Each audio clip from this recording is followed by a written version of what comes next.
Hello, I'm Ron Strickland. This webcast is one of a series in which I'm presenting some brief comments on topics from the courses I teach in literature and cultural studies. This particular installment is one of a group on William Shakespeare's play, The Merchant of Venice. In other webcasts, I've said some things about the distinctive political and economic conditions that set Venice apart from other societies in 16th and 17th century Europe. And I've discussed the way that Shakespeare uses the traditional new comedy love plot. Here I want to examine the way the play elaborates points of contradiction between traditional feudal values and the emerging values and assumptions of modernity, looking at some categories that are still with us today in late modernity, specifically, for example, issues of anti-Semitism, of gender identity and sexuality, and of class hierarchies. For modern readers and viewers, especially after the Holocaust, the most obvious problem of The Merchant of Venice is its anti-Semitism. But for Shakespeare's original audience, a more urgent concern might have been a general malaise and anxiety about masculinity. The latter half of the 16th century saw England in an anomalous situation, a profoundly male-oriented society that was ruled by a female monarch, Queen Elizabeth. One can see evidence of this anxiety in many of Shakespeare's plays. Here I would point to such elements of the play as Antonio's melancholy, to Shylock's economic power and his potential for using the justice system as a threat to Antonio, to the way that Portia and Bassanio may be seen to manipulate the test of three caskets, and to the role that Portia plays as a young lawyer at the end of the play. All of these as moments in which the play addresses the Elizabethan crisis of masculinity. Let's look at Antonio in Act 1, Scene 1. The play opens with Antonio telling two friends, Salerio and Solanio, that he just doesn't understand why he feels so sad. Salerio suggests that Antonio has good reason to be worried about his maritime shipping ventures. Your mind is tossing on the ocean, he says. But Antonio says, no, it's not that. It's something else. Then Bassanio arrives, and we get some hints that Bassanio has something to do with Antonio's sadness. Many modern productions pick up on the possibility of a homosexual relationship between Antonio and Bassanio. It certainly is a homosocial relationship, and it's clear that Bassanio has been borrowing money from Antonio. Now he's come to ask to borrow more money so that he can travel and present himself as a suitor for the hand of Portia, and that this represents a special loss. Nonetheless, Antonio agrees to loan him the money, but he doesn't have the ready cash.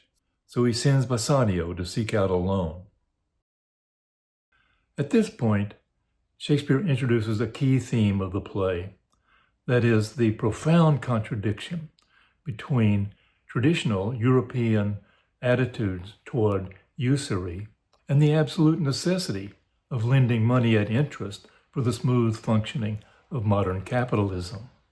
In our modern definition, the term usury is reserved for exorbitant rates of interest. But in the Hebrew Bible, in the Old Testament, in the books of Deuteronomy and Leviticus, the term usury is applied to charging interest for any kind of loan at whatever rate. Although the term usury is not used in the Christian New Testament, in the Gospels and in the Acts of the Apostles, there are strong suggestions of the same attitude. There is an exception, however. The charging of interest is permitted when lending money to foreigners.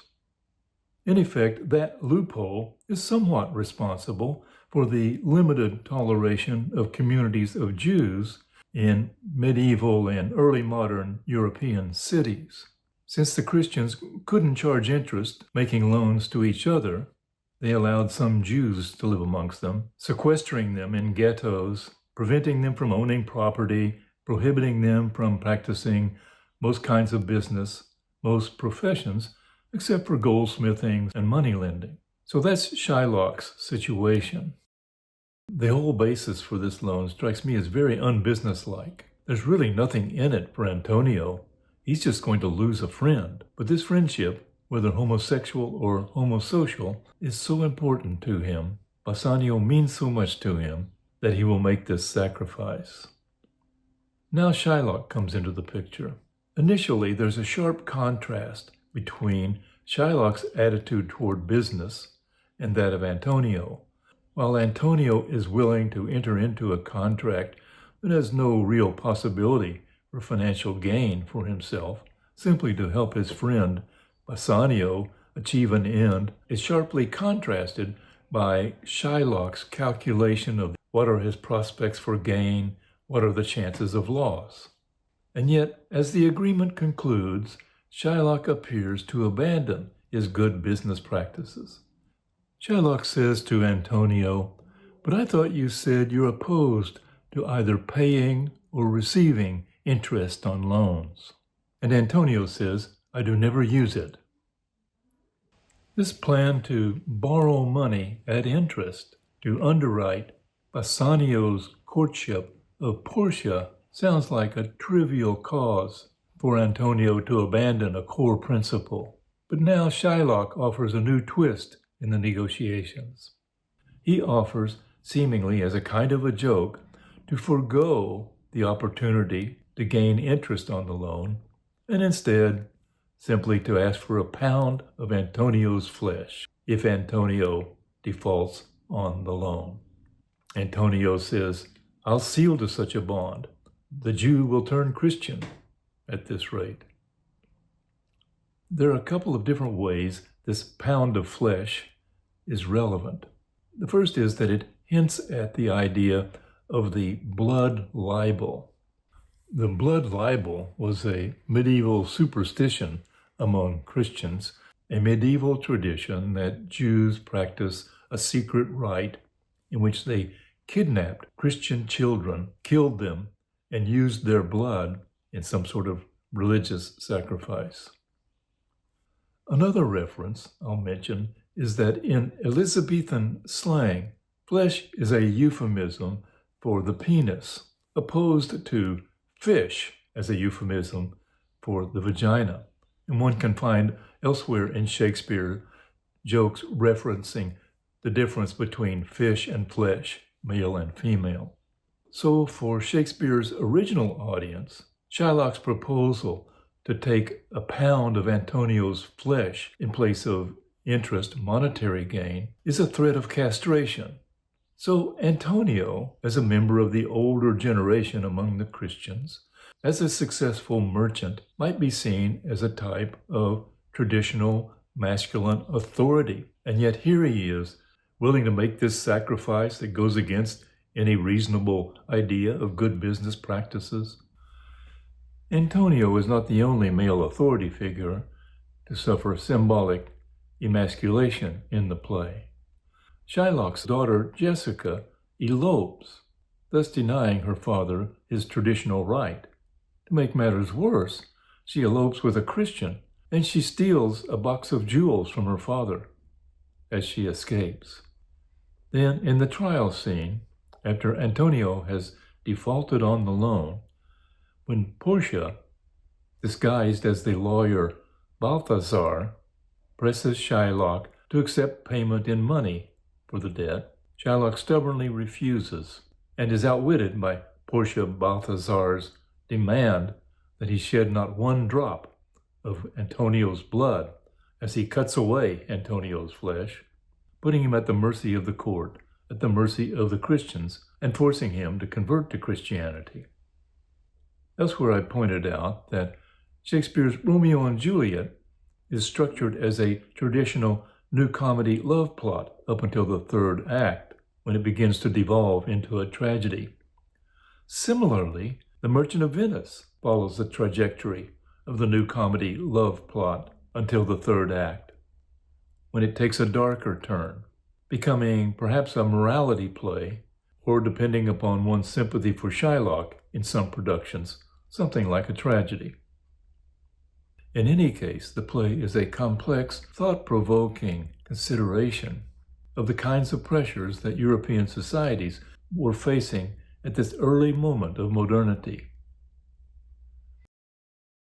Many of Shakespeare's plays feature servants or other members of the lower classes whose words and actions provide some comic relief, but also an implicit critique of their aristocratic betters, the principal characters and protagonists of the plays. In The Merchant of Venice, that function is provided by a character called Lancelot. Lancelot is a very modern character, an ambitious young man from a modest background who would like to advance his economic and social standing. At the beginning of the play, he is a servant in Shylock's household, but he aspires to become a servant of Bassanio. Shylock, he says, is a hard master, but as a servant to Bassanio, he'll have better working conditions and presumably better pay. Lancelot's inner conflict is dramatized in a soliloquy. I'll read it for you. He says, "Certainly my conscience will serve me to run from this Jew, my master. The fiend is at mine elbow and tempts me, saying to me, Gobbo, use your legs, take the start, run away. My conscience says, No, take heed, honest Lancelot, do not run, scorn running with thy heels. Well, the most courageous fiend bids me back. Fie, says the fiend. Away, says the fiend. For the heavens rouse up a brave mind, says the fiend. Well, my conscience says, Lancelot, budge not. Budge, says the fiend. Budge not, says my conscience. Conscience, say I, you counsel well. Fiend, say I, you counsel well. To be ruled by my conscience, I should stay with the Jew, my master, who, God bless the mark, is a kind of a devil. And to run away from the Jew, I should be ruled by the fiend, who, saving your reverence, is the devil himself. Certainly the Jew is the very devil incarnation. My conscience is but a kind of hard conscience to offer to counsel me to stay with the Jew. The fiend gives the more friendly counsel, I will run. Lancelot's soliloquy takes the form of what is called a psychomachia, or battle of the spirits, referring to a poem of that title by the 4th century Roman poet Prudentius. In the psychomachia, a character is torn between a benevolent influence on the one hand and a malevolent influence on the other hand. A notable example is the medieval morality play Everyman. And Lancelot, like Everyman, has to choose between whether to follow the devil or to follow the angel. By having Lancelot follow the devil at the end of his logic-chopping analysis, Shakespeare dramatizes the self-serving hypocrisy of the Christians in the play, and he uses Lancelot for similar purposes in a couple of other instances.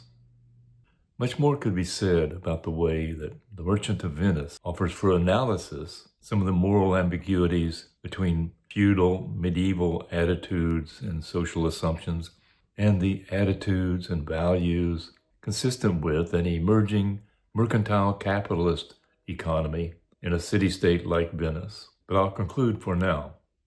As always, if you have questions or comments, send me an email.